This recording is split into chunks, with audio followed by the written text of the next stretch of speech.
자, 질의응답을 시작하도록 하겠습니다. 편하게 앉으시면. 자, 질문을 벌써 많이 적어주셨습니다. 근데 뭐 5개는 못 해드립니다. 제가 1차 검열을 하겠습니다. 일단 다른 분들 많이 질문을 해주셨는데 그 전에 제가 먼저 질문을 하겠습니다. 먼저 우석주, 이지윤 두 분께 질문하겠는데 3달 살면서 사이가 틀어지지도 않았는지 궁금합니다. 누구야? 싸울 때도 많았긴 했는데요. 그래도 사이가 더 좋아진 것 같습니다. 비행기를 따로 안 타고 왔으면 해피엔딩이라고 생각합니다. 사실입니다. 비행기 따로 안 타고 왔으면 그리고 두 분이 같이 있는 거 웃으면서 얘기하는 거 보니까 그 자체로 성공입니다. 그럼 최기련 남기범요. 두 분은 뭐 결혼한 사이도 아닌데 어땠는지 궁금합니다. 네, 뭐 특별할 거 없이 제가 말을 잘 들어서 아마 싸우지 않았다는 게 아닌가 싶습니다. 이번이가 착하죠. 예, 감사합니다. 그러면 또 본격적인 질문으로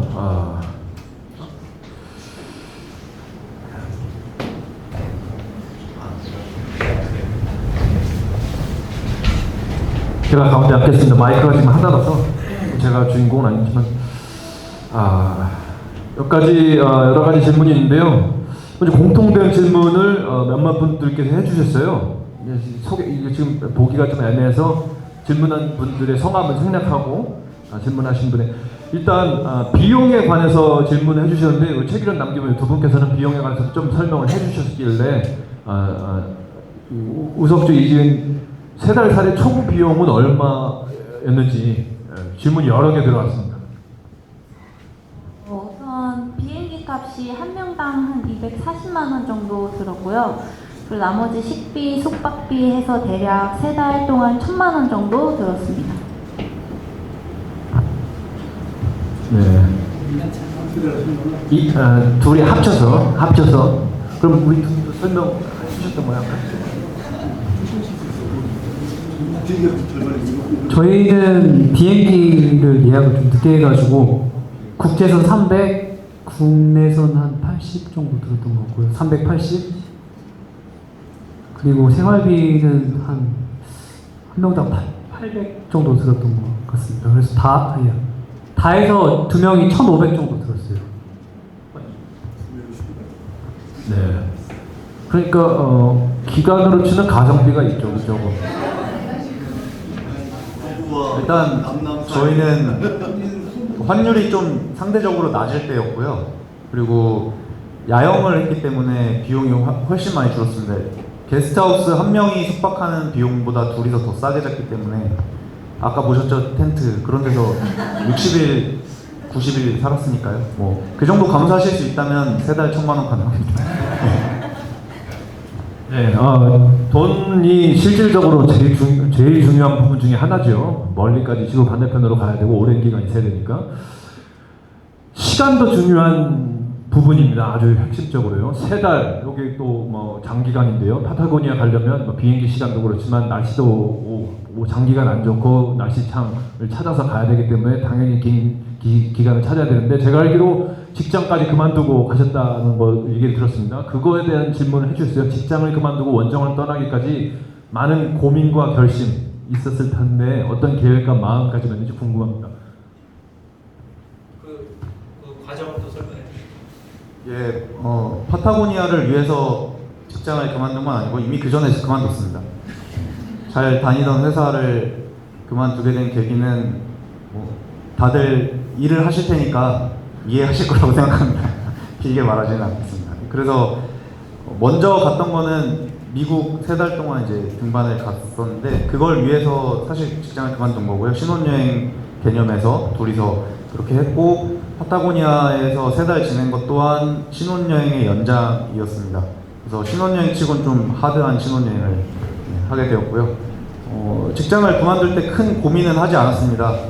그냥 내가 좋아하는 거 지금 그만두지 않으면 앞으로 언제 또 내가 이렇게 살아볼 수 있을까 생각을 해서 진짜 1년만 딱 열심히 등반을 위해서 그만두고 1년만 살아보자 했는데 그게 벌써 2년이 되고 있습니다. 이상입니다. 자, 그러면 물론 3달은 아니었지만 그래도 장기간 원정을 또 우리 최기련님께서는 연속으로 연이어 갔다 오셨잖아요. 그러니까 시간을 이렇게 많이 내는 거, 이번 건도 그렇고 그 전에도 그렇고 이거에 대해서 하실 얘기가 있을 법한데 한 분씩. 저는 다행히 좋은 직장이 아니기 때문에 한 달 정도는 거의 무급으로 시간을 낼 수가 있고 또 며칠 이제 시간을 낼 수 있기도 하고 주로 또 요즘 다 사회근무 하시죠? 시간적인 여유는 많은데 돈이 없어서 고민입니다. 원정은 시간은 많이 여유가 있긴 하지만 늘 경제적인 문제 때문에 원정을 많이 못 가고 있는데 마음은 늘 떠나고 싶습니다. 그래서 특별히 일에 구애받지 않고 원정을 할 수 있는 게 많은 장점인 것 같아요. 네, 저도 사실 회사 그만둔 지가 좀 오래돼가지고 평일 등반을 열심히 즐기다가 마침 좋은 제안을 해주셔가지고 다녀왔는데요. 사실 시간은 많은데 돈이 없어요. 그게 문제죠. 아무튼 좋은 시간 보내고 즐겁게 다녀왔습니다. 네, 감사합니다. 좀 더 이제 구체적인 얘기로 들어가서 어떤 분께서 이렇게 질문 주셨어요. 암벽 등반 위주인 경우 12월, 1월에 가야 되는 이유가 뭔가? 그러니까 좀 더 따뜻한 시기를 골라서 갈 수는 없는 건지, 현지인들이나 등반가들이 말하는 가장 좋은 등반 시기는 언제인지에 대해서 질문을 주셨어요. 딱히 특정해 주시지는 않으셨는데 어떤 분이 대답하고 싶으신가요? 네, 아시다시피 남미 남반구잖아요. 남반구는 우리와 계절이 정반대여서 우리나라 6월에서 8월이 그쪽에 12월에서 2월이라고 보시면 됩니다. 그래서 여름에 가는 것이 가장 적기라고 되어 있고 실제로도 그렇습니다. 그런데 마찬가지로 또 아시는 거겠지만 기후 변화로 인해서 굉장히 따뜻해지고 있죠. 그래서 예를 들어서 예전에 10년 전에 20년 전에 파타고니아에서 등반하신 분들이 12월 1월쯤 가면 눈도 적당히 잘 크러스트 되어 있고 걸을만 하고 또 벽에는 눈이 별로 없고 이런 환경에서 등반을 하실 수 있었다면 지금은 1월 같은 경우는 제 개인적인 추측입니다만 거의 암벽이 아니면은 등반을 하기 어려운 상황인 것 같습니다. 그래서 12월 초까지는 알파인 루트가 가능합니다. 그 말은 벽상에 있는 눈이나 얼음들이 그래도 잘 버티고 있는 상태. 그런데 1월을 넘어가면 급격하게 더워지기 때문에 1월로 넘어가면 이제부터 본격적으로 암벽 루트를 골라서 등반을 하셔야 되는 것 같습니다. 그리고 2월이 넘어가면 다시 이제 추워지는 계절로 들어가기 때문에 서서히 날씨가 좋아지는 게 아니라 상태가 좋아질 것으로 생각이 됩니다. 혹시 요즘에 대해서 추가해 주실 언급이나 기후 날씨? 네, 저는 사실 이번 원정이 정말 운이 안 좋았는데요. 근데 갔다 와서 느껴보니까 석주 때도 1월에서 2월에 날씨가 안 좋았다고 하고 저희도 1월에서 2월이 날씨가 안 좋았었는데요. 제 생각에 아마 암벽을 즐기려면 한 2월이 좋지 않을까 싶습니다. 3월은 약간 추운 느낌이 있고요. 네, 2월이 좋을 것 같습니다. 네, 감사합니다. 그리고 또 다른 질문이 있습니다. 일단 실질적인 구체적인 준비에 관해서 준비를 위해 참고한 도서 아까 가리본디의 파타고니아 버티컬 소개해 주셨는데 혹시 그거 말고 더 참고한 자료가 뭐가 있는지 이런 질문을 주셨어요. 딱히 특정하지는 않았으니까 참고한 자료 문제 이렇게 설명해 주실 수 있나요? 네, 아까 말씀드린 것처럼 가이드북은 기본이고 필수적으로 구매를 하셔야 될 것 같습니다. 그리고 파타클라임.com 말씀드렸잖아요. 근데 자료에 조금의 차이가 있습니다. 왜냐하면 2022년도에 나온 게 가장 최신 책이고 가이드북이고 그리고 파타클라임.com에 있는 자료들은 조금 예전에 만들어 놓은 것 같아요. 그래서 사진의 각도, 예를 들어 벽을 바라보는 사진의 그 각도나 루트를 표시해 놓은 라인이나 이런 것들이 조금씩 다른 부분이 있습니다. 그리고 루트에 대한 설명들이 가이드북과 조금 다른 부분이 있습니다. 그래서 그 두 가지를 이제 모두 참고를 하셔서 종합적으로 생각을 보셔야 될 것 같고요. 당연히 이제 두 가지는 기본이고 그 외에는 인터넷에 마운틴 프로젝트에도 보면은 암벽 루트들은 주로 이제 나와 있는 경우가 있습니다. 그래서 참고를 하시면 좋을 것 같고 또 구글 검색으로 루트명을 쓰거나 지역의 루트명을 쓰시면은 그와 관련된 뭐 영상이나 자료들을 많이 보실 수 있고 또 제가 또 봤던 거는 토미 콜드웰하고 알렉스 오놀드가 피츠로이 트래버스를 했었잖아요. 그래서 저도 그거에 관심이 좀 있어서 짧은 구간이라도 해봐야겠다는 생각에서 그들의 등반기도 많이 읽어봤고요. 실질적으로 도움이 되는 것은 역시 경험자들의 등반기인 것 같습니다. 혹시 여기에 더 추가해서 다른 조사한 자료가 있나요? 네, 예, 알겠습니다.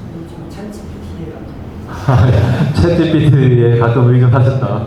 확실히 인공지능도 이제 활용할 시대가 된 것 같습니다.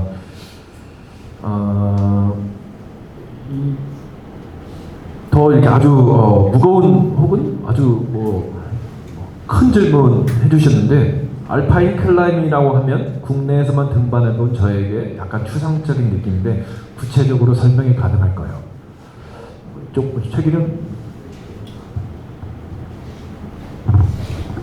알파인 클라이밍은 무슨 조건이 좀 있죠.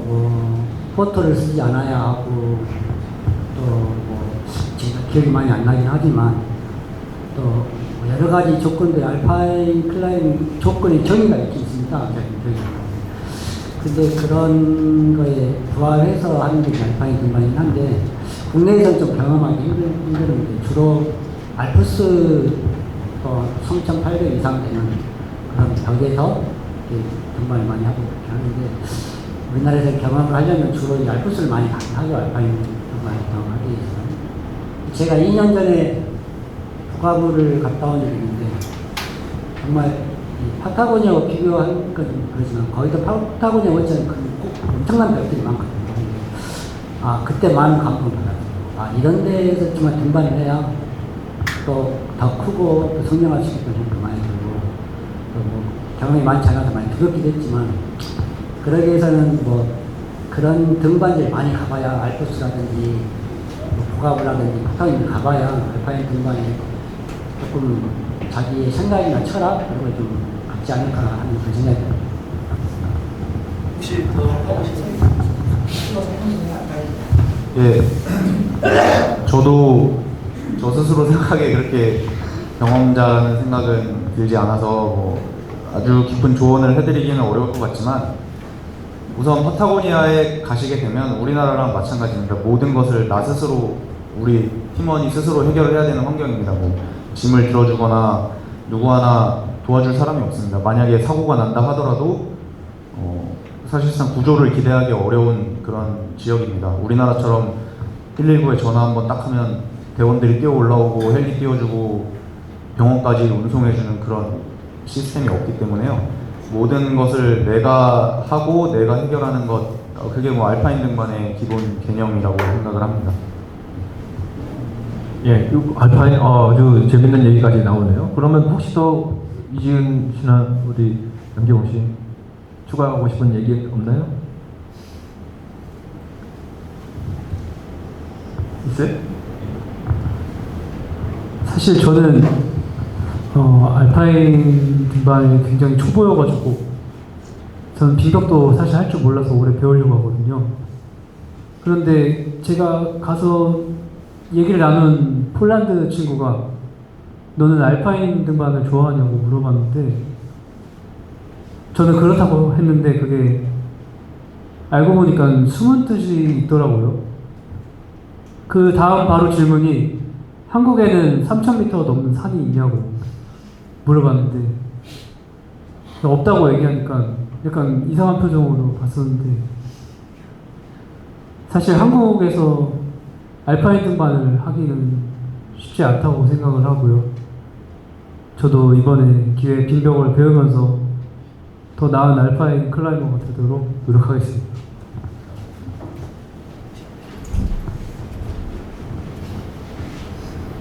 저도 파타고니아가 알파인 등반이 처음인 곳이었는데요. 한국에서는 알파인 등반을 하기는 어렵지만 그래도 하고 싶으시다, 그거를 경험해 보시고 싶으다 하시면은 저는 겨울에 뭐 눈이 많이 왔을 때 인수봉에서 등반을 하거나 아니면 설악산에 가서 등반을 해보시는 게 겨울에 천하대 등반이나 아니면 뭐 돌잔치 이런 곳을 좀 등반해 보시면 그래도 조금은 알파인 등반에 가깝게 경험을 해볼 수 있지 않나 생각이 듭니다. 네, 예, 좋은 얘기 감사합니다. 그래서 또 이거 질문이 들어온 건 아닌데 이제 제가 궁금한 점이 생겼거든요. 알파인 등반은 물론 눈과 얼음이 섞인 곳에서의 등반이지만 요즘 뭐 기후 변화로 인해서 그런 환경에서 국내에서 등반이 특히 좀 더 어렵고, 하지만 지금 다 네 분 다 설명을 해주셨지만 눈과 얼음이 섞인 곳도 등반을 하셨지만은 파타고니아에서 암벽 등반을 사실 위주로 많이 하셨잖아요, 실제로. 국내에도 바위는 많은데 그럼 국내에서 그런 파타고니아의 등반에 관해서 하기 어려운 그런 여건인가? 국내에서 우리가 그런 환경을 오히려 만드는 건 아닌가? 그러니까 국내에서 그런 도전적이고 모험적인 등반을 하기 위해서는 어떤 방식의 태도나 생각을 좀 이거는 아니다. 저렇게 해야 되는 거구나. 근데 우리는 그걸 못 보고 있었다. 뭐 그런 식의 물론 우리가 모두가 다 파타고니아 갈 수는 없잖아요. 그런 것 점에서 하고 싶은 말씀 혹시 있으실까요?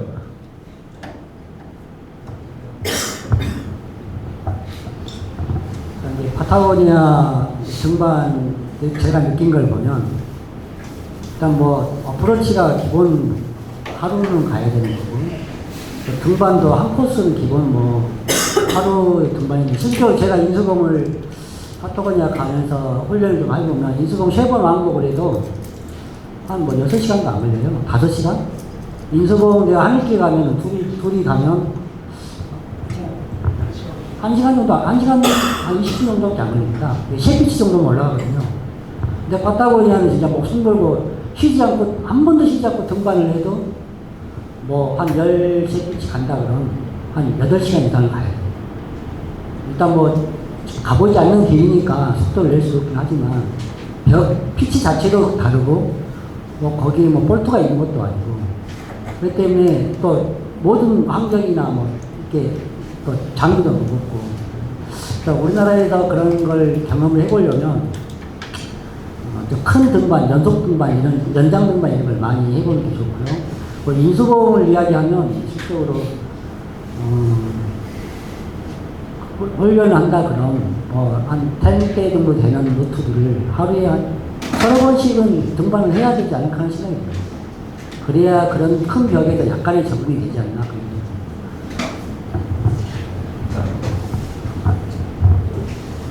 저는 환경적인 부분을 좀 얘기를 해보고 싶은데요. 여기서 말하는 환경은 우리나라에 고산이 있냐 없냐 이런 얘기를 드리고자 하는 게 아니고요. 사회적이고 또 문화적으로, 제도적으로 우리가 제약받고 있는 것들이 많이 있다고 생각을 합니다. 단편적인 예로 지금 우리나라에서 야간 등반할 수 있는 곳이 공식적으로 없잖아요. 야간 등반은 파타고니아뿐만 아니라 해외 어느 좀 큰 벽을 가면 어느 곳이든 기본적으로 해야 하는 것이고, 또 예기치 않은 상황에서 밤늦게 움직여야 되는 그런 등반을 피할 수 없는 경우가 많기 때문에 해야 하는데, 요즘에 저도 젊습니다만 저보다 좀 더 젊은 친구들은 아마 헤드램프를 켜고 우리나라에서 바위를 해보거나 빈벽을 해보거나 할 수 있는 환경 자체가 안 된다고 생각을 해요. 그래서 그런 부분이 좀 아쉬운 부분이 있고요. 또 금지된 곳, 통제 너무 많습니다. 처벌이라고 해야 되나요? 벌금을 불사하고 등반을 하는 것밖에 길이 없는 것 같습니다. 예, 저도 얼마 전에 북한산 등반하다가 딱지 꼈는데 그런 거 비일비재하죠. 뭔가 더 하고 싶은 거를 하는데 이제 봉단의 목적이 있고, 하지만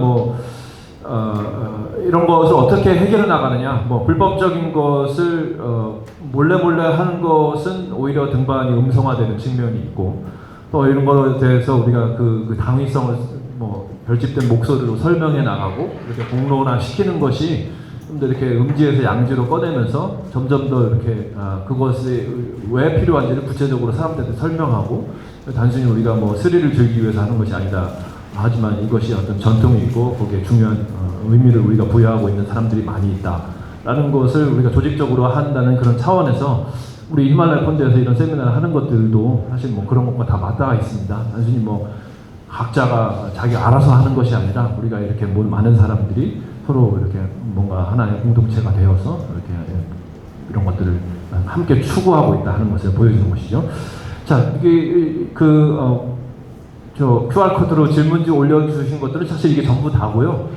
여기에서 지금도 시간이 조금 더 있으니까 여기 계신 분들 중에서 자유롭게 손들어서 질문해 주시면 좋겠습니다. 그래서 좀 더, 예. 우리 제일 먼저 손 드셨네요. 마이크를, 예. 일단 한 분께서 마이크를 이렇게 전달해 주시면 어떨까요? 자원봉사 하실 분. 예, 오늘 발표 잘 들었습니다. 예,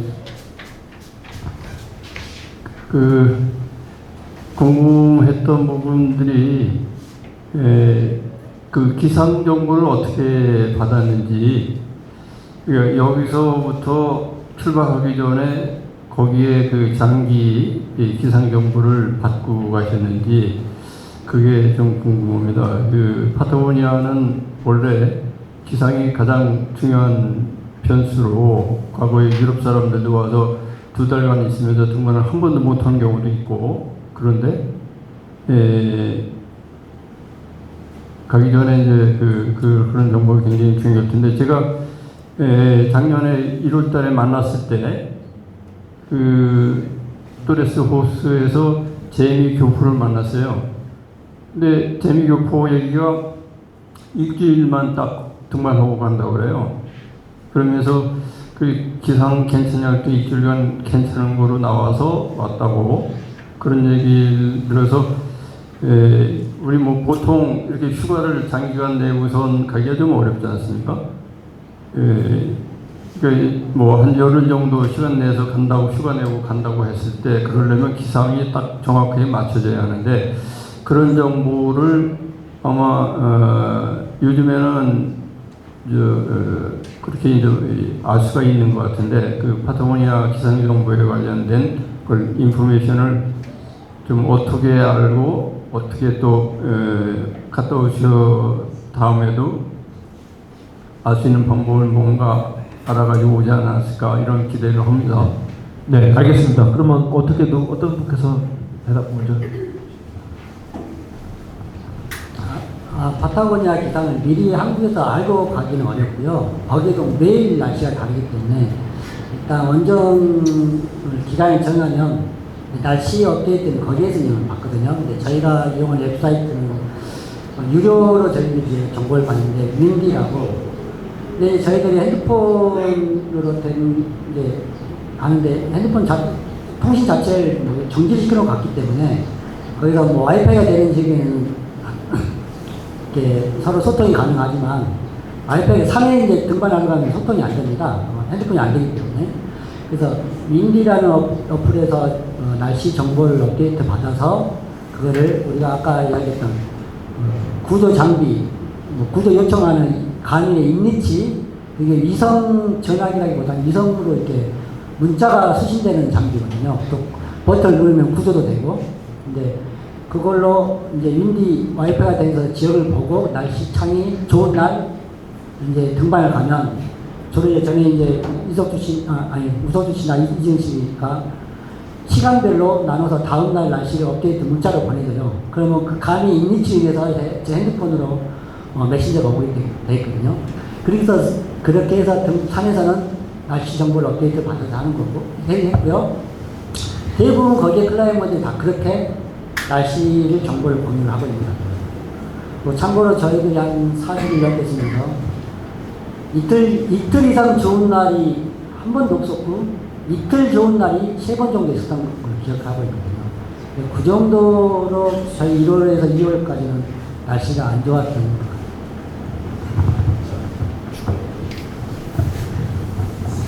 가이드북에 보면 날씨에 대한 얘기도 많이 나오는데요. 정보를 얻을 수 있는 사이트들을 기재를 해놓은 곳이 있습니다. 그거 제가 지금 기억을 다 하지는 못해서 정확하게 어디다라고 말씀드리긴 어려운데, 거기 들어가 보면 그들이 이제 제시하는 사이트를 들어가 보면 기상도 형태로 막 수많은 정보들을 제공을 해주는 그런 사이트더라고요.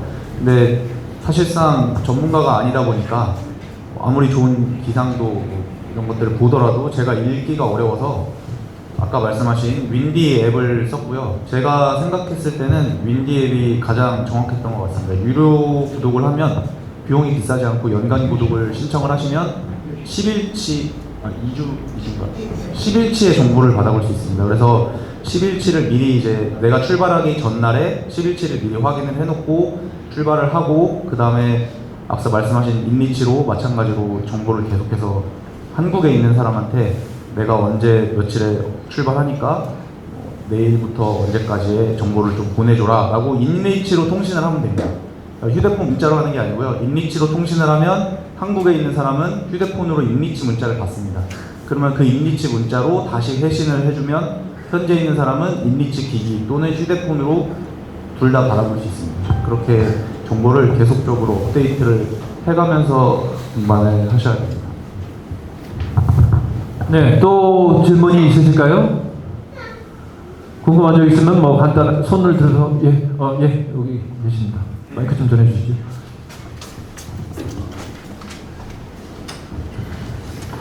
저는 책으로만 읽어본 엘찰테는 굉장히 조그만 마을인 줄 알았는데 아까 사진 보니까 굉장히 큰 도시같이 보였고요. 그래갖고 책에 보면 아까 등반이 안 되는 날이 많으니까 이제 기다리는 준비 그런 필요하다. 아까 많은 트레킹도 하고 하셨잖아요. 책에 보면 엘찰텐이 제가 느끼는 거는 바가 많아갖고 술을 많이 먹고 보낸다는 그런 느낌을 받았는데 마치 일요일 저녁에 또래오래 우리 등반가들이 많이 모이듯이 실제로 그런 바들이 많고 저녁에 술을 많이 먹는 분위기인가요? 술 좋아하시는 분 누가 대답하실 거예요? 가보신 분? 가봤어요? 예, 동네에 바가 많이 있습니다. 그리고 가장 유명한 바가 하나 있습니다. 프레스코 바라는 곳인데요. 그곳이 유독 클라이머들이 많이 모인다는 얘기를 들었고요. 근데 안타깝게도 저희는 예산이 빠듯했기 때문에 바는 딱 한 번 가서 둘이서 그냥 맥주 한 잔 시켜놓고 분위기만 즐기다 왔습니다.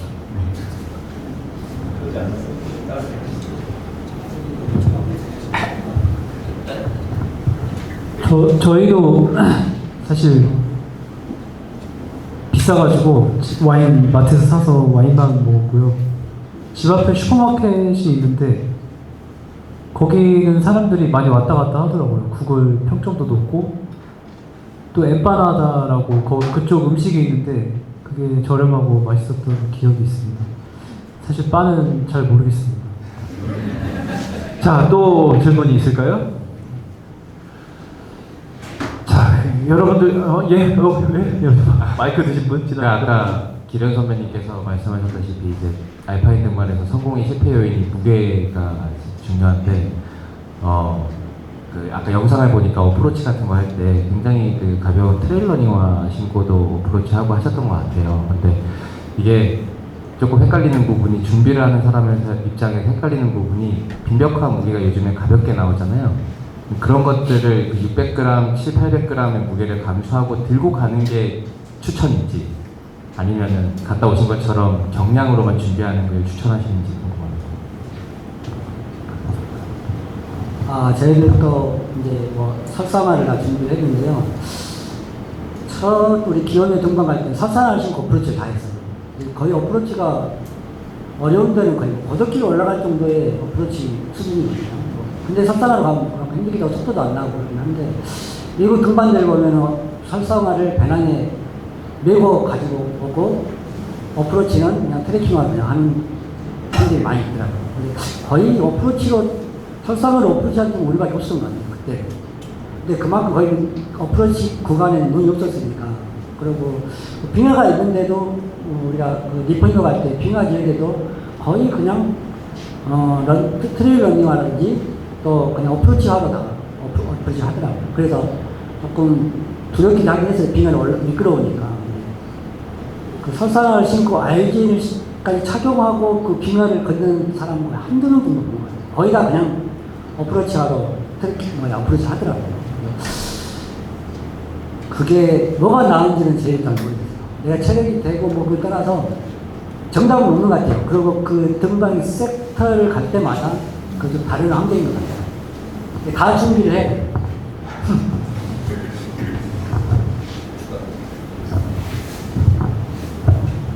저희는 긴 기간을 지내면서 등반을 할 생각에 들떠가지고 진짜 온갖 루트를 다 해야겠다 이런 생각으로 가이드북에 표시를 해놓은 게 정말 많은데 막상 제가 가서 느꼈던 게 뭐냐면 이게 변수가 너무 크다는 겁니다. 예를 들어서 내가 진짜 하나의 루트만 목표로 간다면 거기에 맞춰서 딱 가져가면 되는데 뭐 어디나 다 마찬가지겠지만 파타고니아도 마찬가지로 이 변수가 너무 많고 뭐 1월이냐 2월이냐 혹은 12월이냐에 따라 다릅니다. 그래서 저희는 12월 초에는 둘이서 빙벽화를 신고 어프로치부터 다 했었고요.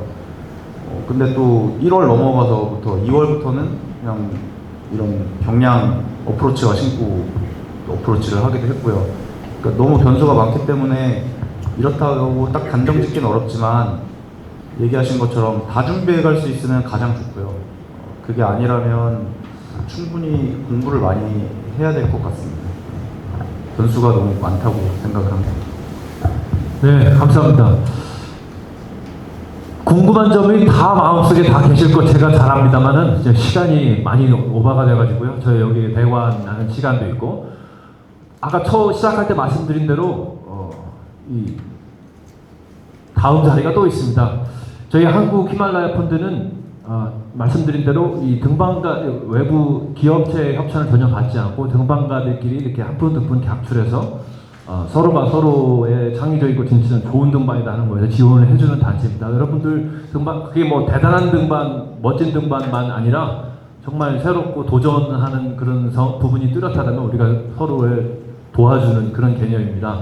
여러분들 많은 참여, 관심 바라겠고요.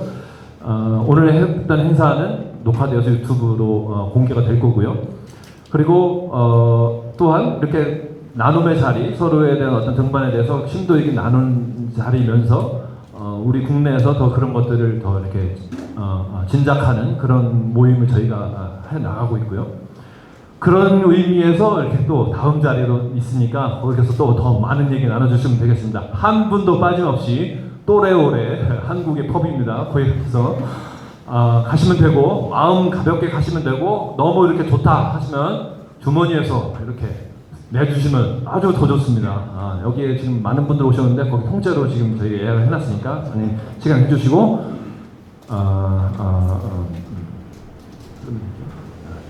자 그러면 오늘 이렇게 참여해서 좋은 그 생생한 경험 들려주신 우리 네 분께 큰 박수 부탁드리겠습니다.